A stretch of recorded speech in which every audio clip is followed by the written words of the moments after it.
Especially the men, their eyes take on a pink shade.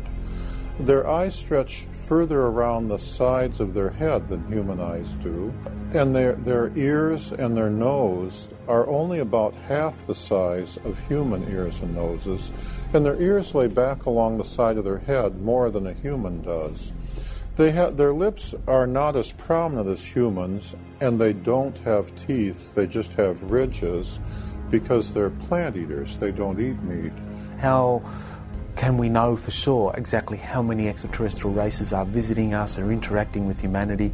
I mean, there are different sources disclosing some of that information. I found the most credible to be whistleblowers, people who have worked in these various secret projects who in some way have kind of been given information that gives them an idea of exactly how many races are here. One of those sources is a sergeant who worked for 22 years in the Air Force, Clifford Stone, and he was involved in these top secret projects that involved the retrieval of crashed discs. And in that process, he was able to get quite a bit of information on how many extraterrestrial races are visiting us. And he came up with the figure of 57. Others have come up with slightly more. Another prominent whistleblower or a former employee of the CIA is John Lear, and he talks about over 60 races that are visiting the Earth. On one night, I saw between 200 and 300 different tall white individuals. There were so many I couldn't count them, lined up along the mountains to the east up along where the ammunition bunker was. On the night that the tall white lady known as Pamela was supposed to finish her final exam to be head of the technology transfer team to go into Livermore. In amongst those 200 or 300 tall whites, and that's just an estimate because I couldn't, it was a crowd of people and I couldn't count them all. There were also American Air Force personnel, nobody below the rank of colonel. There was like a 4-star general, a 3-star general. There were several of them. There were also several American government people in civilian clothing over there. Could it be possible that our universe is not only immense, but that it is full of life, and that there is a great diversity of this life spread throughout our own local galaxy and even our solar system? Equally outstanding is the recent revelation by the government of Brazil of their intent to turn over the official UFO files dating back to as early as 1954 to the people of Brazil. Well, the Virginia case is probably the best well-documented case that we have in Brazil and probably in the world. Yeah, you know that over 80 witnesses came forward, first-hand witnesses came forward during the first weeks, and they are still coming after it happened. During all these years, we still keep getting witnesses that come forward and tell us pieces of the big story that we know that comprises the capture of at least 2 alien creatures in the city of Virginia. We know for a fact, because we have it all documented, plus the witnesses have confirmed and cross-confirmed that one alien was captured in the morning of that day, which was a Saturday, about 10:30, by a fire department and some personnel from the Army. Another creature was seen at the same day by middle afternoon by 3 girls. It was them who called the attention of all the city to the fact that strange creatures have been seen, because when the first one was seen and captured in the morning, it didn't draw too much attention. But at the afternoon, when the girls saw another creature and then spread the word to everybody, we saw the devil, that's what they thought they saw. That night of the Saturday, January 20, 1996, that second creature, probably the same one saw by the girls, was also captured by a police troop, a police car, actually a military police car with 2 policemen inside. The one who was sitting in the passenger seat was Marco Elixerezi, and he was lucky enough to be the one who spotted the creature and grabbed it with his own bare arms, bare hands, got back to the car, put the creature in his lap, and took it to the hospital. 25 days after that, he died on February 15 of some bacteria attacks, proving that his immunodeficiency system was absolutely destroyed.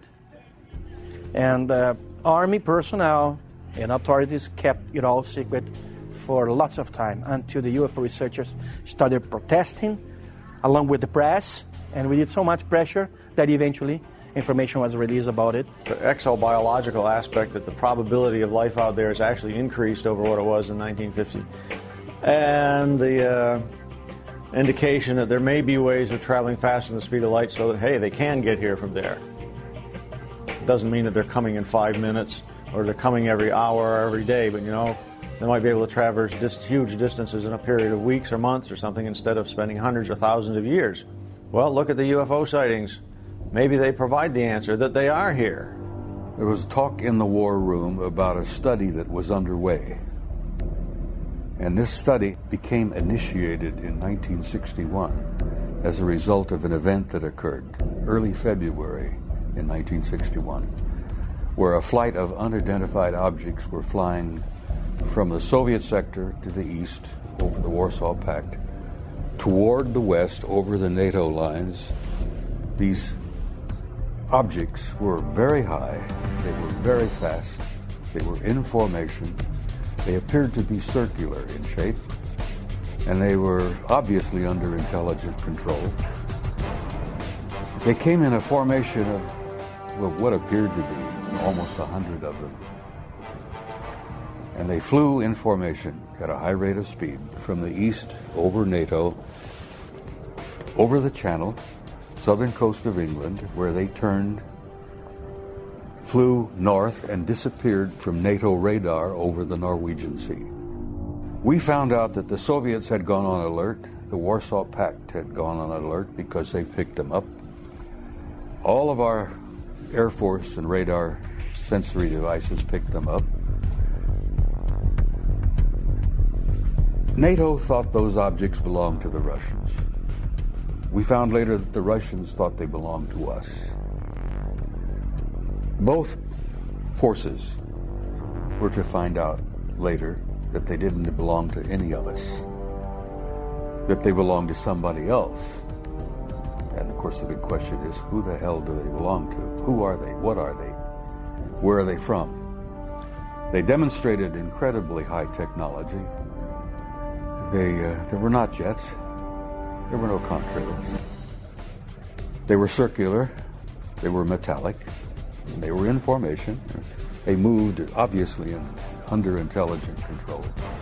NATO SHAPE, Supreme Headquarters Allied Powers, initiated a study in 1961, which was underway when I arrived in '63, to determine what the hell these things were.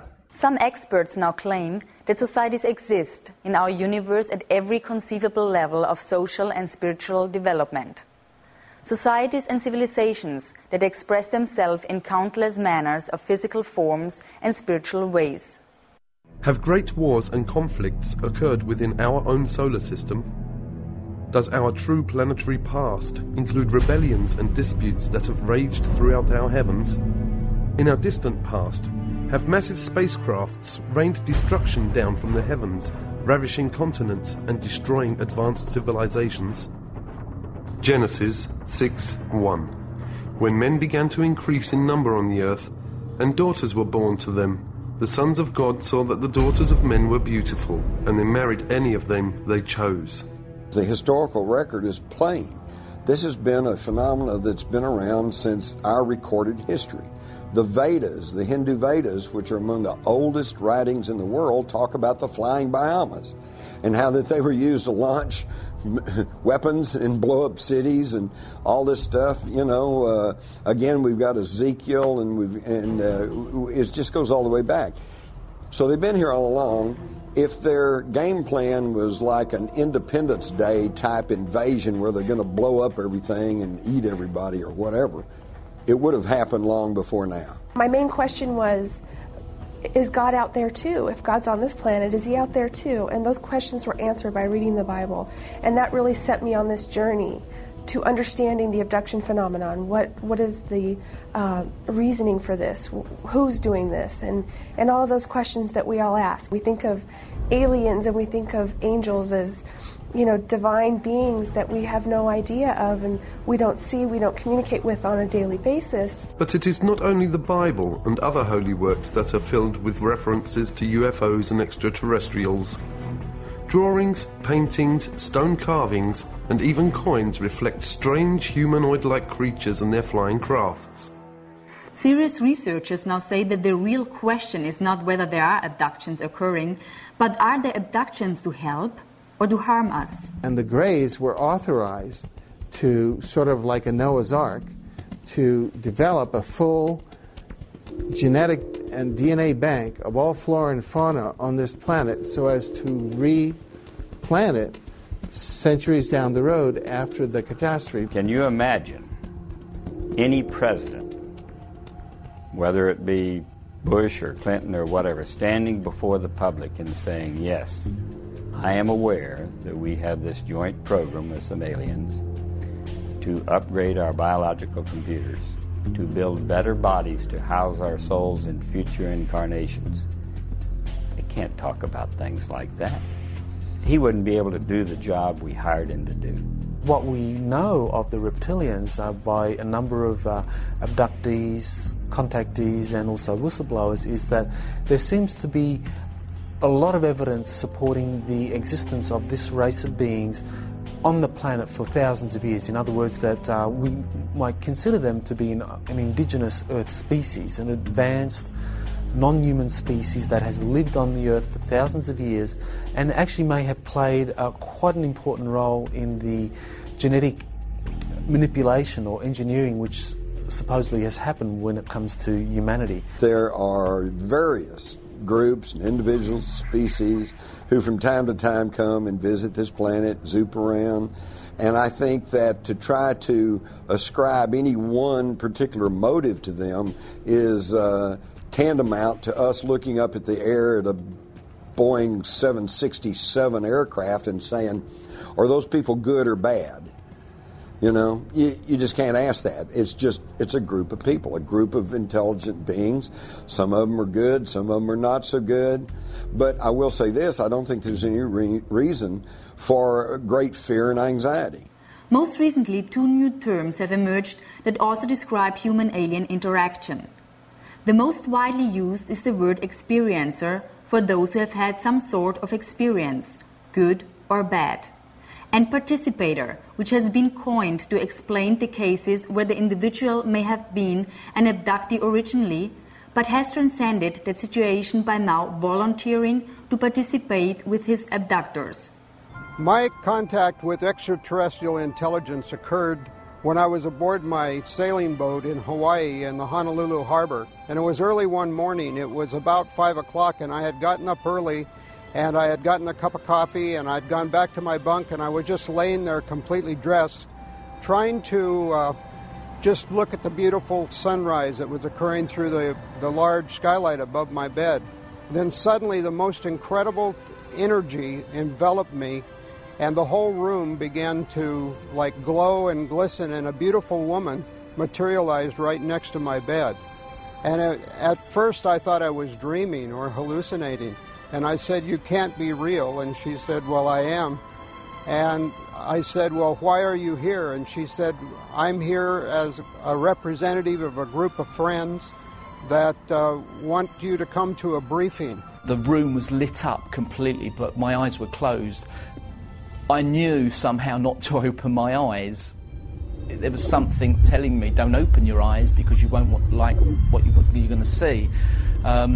Eventually, I did open my eyes because I could hear noise in the room. There was like scuffling on the floor. I opened my eyes.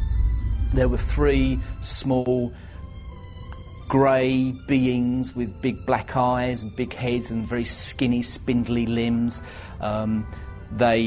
They pulled me up out of the bed, and then with one behind me and one each side of me holding my elbows, walked me towards the window. And I'm thinking, well, the windows are closed, guys, so you'd better open them before we go any further. So there was this rationality and irrationality going on at the same time.